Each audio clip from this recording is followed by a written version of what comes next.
ಹೆಸರು ಬೇಳೆ ಪಾಯಸ ಅದು ತುಂಬಾ ಈಸಿಯಾಗಿ ಆರೋಗ್ಯಕ್ಕೆ ತುಂಬಾನೇ ತಂಪಿರುತ್ತೆ. ಎಸ್ಪೆಷಲಿ ಈ ಒಂದು ಸಮ್ಮರ್ ಟೈಮಲ್ಲಂತೂ ಇದು ಹೇಳಿ ಮಾಡಿಸಿರ್ತಕ್ಕಂಥದ್ದು. ನಿಮ್ಗೆಲ್ಲರಿಗೂ ಗೊತ್ತಿದೆ ಈ ಹೆಸರು ಬೇಳೆಯ ಒಂದು ಎಷ್ಟು ಉಪಯೋಗಗಳಿದೆ ಅಂದ್ಬಿಟ್ಟು. ಸೊ ಹಾಗಾಗಿ ನಾವೊಂದು ಈ ಪಾಯಸನ ಹೇಳ್ಕೊಡ್ತೀನಿ. ಹಾಗೆ ಜೊತೆಲಿ ಇವಾಗ ಹೇಗಿದ್ರು ಇರ್ತಿದೆಯಲ್ಲ ಹಬ್ಬ, ಸೊ ಆ ಹಬ್ಬಕ್ಕೆ ಅದೊಂದು ನೈವೇದ್ಯದ ತರ ಸಹ ಇದನ್ನ ನೀವು ಮಾಡಬಹುದು. ಸೊ ಹಾಗಾದ್ರೆ ನಡೀರಿ ಈ ಒಂದು ಅದ್ಭುತವಾಗಿರ್ತಕ್ಕಂಥ ಹೆಸರು ಬೇಳೆ ಪಾಯಸ ಯಾವ ರೀತಿ ಮಾಡ್ಬೇಕು ಅನ್ನೋದನ್ನ ನೋಡುವ.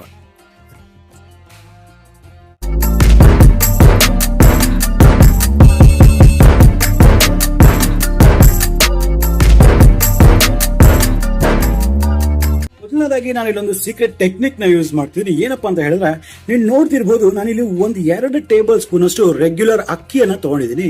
ಸೊ ಅಕ್ಕಿನ ಚೆನ್ನಾಗಿ ಆರಿಸಿದೆ. ಇದನ್ನ ಚೆನ್ನಾಗಿ ತೊಳೆದ್ಬಿಟ್ಟು 2 ನೀರಲ್ಲಿ 20 ನಿಮಿಷಗಳ ಕಾಲ ಈ ರೀತಿ ನೆನೆಸಿದೀನಿ. ಸೊ ಈಗ ಇದನ್ನ ಇದೇ ರೀತಿ ಪಕ್ಕಕ್ಕಿಡುವ. ನೀವು ನೋಡ್ತಿರ್ಬೋದು ನಾನು ಇಲ್ಲಿ ಒಂದು ಮಿಕ್ಸರ್ ಜಾರ್ ನ ತಗೊಂಡಿದ್ದೀನಿ. ಇದರಲ್ಲಿ ನಾನು 1 ಕಪ್ ನಷ್ಟು ಹಸಿ ತುರಿದಿರ್ತಕ್ಕಂಥ ಕೊಬ್ಬರಿಯನ್ನ ಹಾಕೊಳ್ತಾ ಇದ್ದೀನಿ. ಒಂದು ನೆನ್ಪಿಟ್ಕೋಬೇಕು, ಮೆಜರ್ಮೆಂಟ್ಸ್ ಯಾವಾಗ್ಲೂ ನೀವು ಯಾವ ಕಪ್ ತಗೊಂಡಿರ್ತಲ್ಲ ಅದೇ ಕಪ್ ಅಲ್ಲಿ ಪ್ರತಿಯೊಂದು ಮೆಜರ್ಮೆಂಟ್ಸ್ ನ ಸಹ ನೀವು ತಗೋಬೇಕಾಗತ್ತೆ. ಸೊ ಈಗ ಏನ್ ಮಾಡಿದೀನಿ, ಇದರಲ್ಲಿ ನಾನು ಕೊಬ್ಬರಿಯನ್ನ ಹಾಕಿದೀನಿ. ಇದರಲ್ಲಿ ಒಂದು ಅರ್ಧ ಟೀ ಸ್ಪೂನ್ ಅಷ್ಟು ನಾನು ಸೋಂಪು ಕಾಳಿನ ಪುಡಿಯನ್ನ ಹಾಕೊಳ್ತೀನಿ. ಇದನ್ನ ಅರ್ಧ ಟೀ ಸ್ಪೂನು. ಆಗ್ಲೇ ನಾ ಹೇಳಿದ್ನಲ್ಲ ನೆನ್ಸಿರ್ತಕ್ಕಂಥ ಅಕ್ಕಿ ತಗೊಂಡಿದೆ ಅಂದ್ಬಿಟ್ಟು ಈ ಅಕ್ಕಿನ ಸಹ ಇದರಲ್ಲಿ ಹಾಕೊಳ್ತೇನೆ. ನೋಡಬಹುದು ಈಗ ಪ್ರತಿಯೊಂದು ಸಾಮಗ್ರಿಗಳೆಲ್ಲ ಇದಕ್ಕೆ ಹಾಕಿದ್ದಾಗಿದೆ. ಇದಕ್ಕೆ ಸ್ವಲ್ಪ ನೀರನ್ನ ಹಾಕ್ಬಿಟ್ಟು ಸೂಪರ್ ಫೈನ್ ಪೇಸ್ಟ್ ಆಗಿ ಮಾಡ್ಕೊಂಡು ಬರುವ.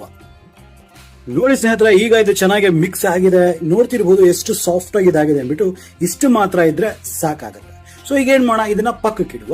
ನೋಡಿ ಈಗ ಇನ್ನೊಂದು ಇಂಪಾರ್ಟೆಂಟ್ ಥಿಂಗ್ ಏನಂತ ಹೇಳಿದ್ರೆ, ನಾನು ಡೈರೆಕ್ಟ್ ಆಗಿ ಇದನ್ನ ಕುಕ್ಕರ್ ಅಲ್ಲಿ ನಾನು ಬೇಯಿಸ್ತಾ ಇದ್ದೀನಿ. ಸೊ ಹಾಗಾಗಿ ಇದರಲ್ಲಿ 1 ಬಟ್ಲು ಅಥವಾ 1 ಕಪ್ ಅರೌಂಡ್ 300 ಗ್ರಾಮ್ಸ್ ನಾ ಹೆಸರು ಬೇಳೆನ ತಗೊಂಡಿದ್ದೀನಿ. ನೀವು ನೋಡ್ತಿರ್ಬೋದು ಇದು ಒಳ್ಳೆ ಕ್ವಾಲಿಟಿಯ ಹೆಸರು ಬೇಳೆ.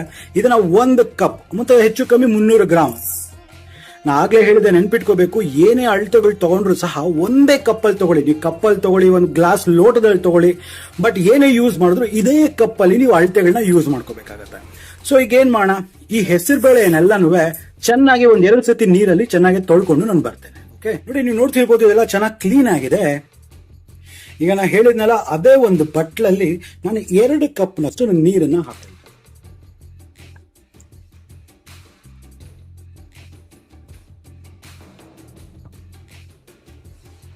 ಈಗ ನೀವು ನೋಡ್ತಿದ್ರಲ್ಲ ಈ ಹೆಸರು ಬೇಳೆ ಬರೀ ಒಂದೇ ಒಂದು ವಿಸಿಲ್ ಆಗೋವರೆಗೂ ನಾವು ಮಾತ್ರ ಇದನ್ನ ಕುಕ್ ಮಾಡಬೇಕು.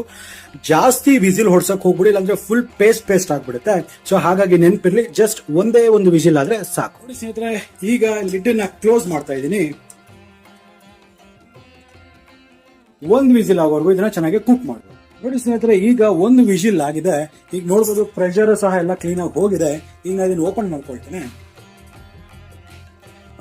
ನೀವು ನೋಡ್ತಿರ್ಬೋದು ನೀರು ಸಹ ಪರ್ಫೆಕ್ಟ್ ಆಗಿದಕ್ಕಾಗಿದೆ.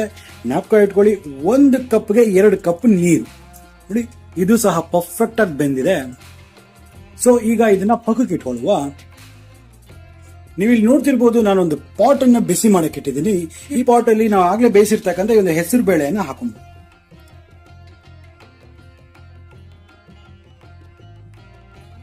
ಇದರೊಟ್ಟಿಗೆ ನಾವು ಆಗ್ಲೇ ಏನ್ ಈ ಕೊಬ್ಬರಿದೆಲ್ಲ ಒಂದು ಪೇಸ್ಟ್ ಮಾಡ್ಕೊಂಡಿದ್ವಲ್ಲ ಇದನ್ನ ಹಾಕೊಳ್ತೇನೆ.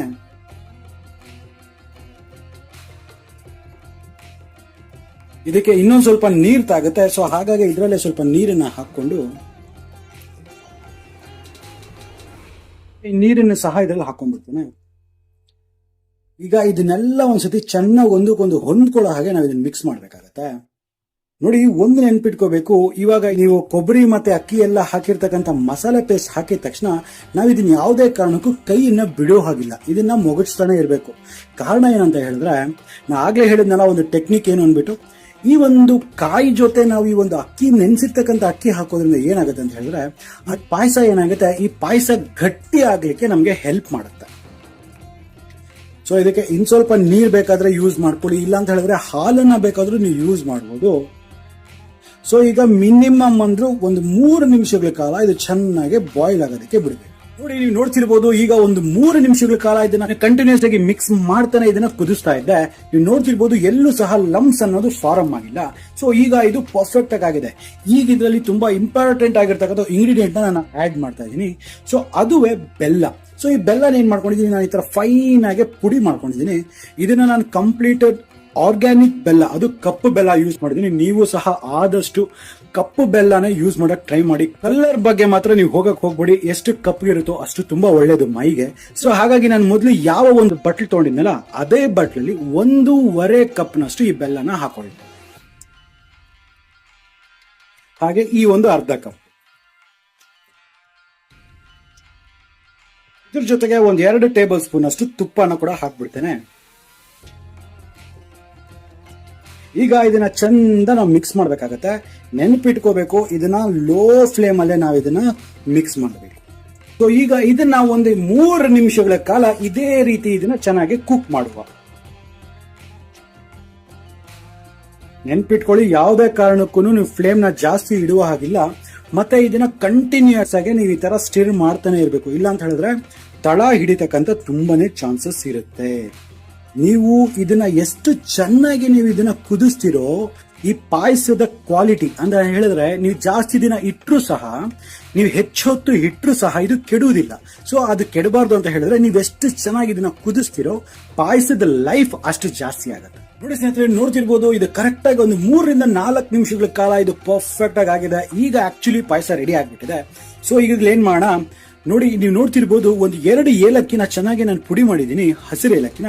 ಈ ಏಲಕ್ಕಿ ಪುಡಿಯನ್ನ ಇದ್ರಲ್ಲಿ ಹಾಕೊಳ್ತೇನೆ. ಸೊ ಈಗ ಇದನ್ನ ಮತ್ತೊಮ್ಮೆ ಚೆನ್ನಾಗಿ ಒಂದ್ಸತಿ ಮಿಕ್ಸ್ ಮಾಡ್ಬೇಡ. ನೋಡಿ, ಈಗ ಈ ಏಲಕ್ಕಿ ಪುಡಿಯನ್ನ ಹಾಕಿದ ನಂತರ ನಾವು ಜಾಸ್ತಿ ಇದನ್ನ ಕುಕ್ ಮಾಡಕ್ಕೆ ಬಿಡಬಾರ್ದು. ಕಾರಣ ಏನಪ್ಪಾ ಅಂತ ಹೇಳಿದ್ರೆ ಅದು ಕುಕ್ ಆಗ್ಬಿಟ್ರೆ ಅದ್ರದ್ದು ಫ್ಲೇವರ್ ಎಲ್ಲ ಹಾರೋಗ್ಬಿಡುತ್ತೆ. ಸೊ ಹಾಗಾಗಿ ತಕ್ಷಣ ಏನ್ ಮಾಡ್ತೀನಿ, ನಾನು ಇದನ್ನ ಲಿಡ್ನ ಕ್ಲೋಸ್ ಮಾಡಿಬಿಟ್ಟು ಈ ಸ್ಟವ್ ನ ನಾನು ಶಿಫ್ಟ್ ಮಾಡ್ಕೊಳ್ತೇನೆ. ಸ್ನೇಹಿತರೆ, ನಾನು ಇಲ್ಲೊಂದು ಪ್ಯಾನ್ ನ ಬಿಸಿ ಮಾಡಕ್ಕೆ ಇಟ್ಟಿದ್ದೀನಿ. ಇದರಲ್ಲಿ 1 ಟೇಬಲ್ ಸ್ಪೂನ್ ಅಷ್ಟು ಒಂದು ತುಪ್ಪನ ಹಾಕೊಳ್ತೇನೆ. ಈಗ ಇದರಲ್ಲಿ ಒಂದು 10 ರಿಂದ 15 ಗೋಡಂಬಿ, 1 ಟೇಬಲ್ ಸ್ಪೂನ್ ಅಷ್ಟು ಒಣ ದ್ರಾಕ್ಷಿ, ಇದನ್ನೆಲ್ಲನೂ ಚೆನ್ನಾಗಿ ಒಂದ್ಸತಿ ರೋಸ್ಟ್ ಮಾಡಿ.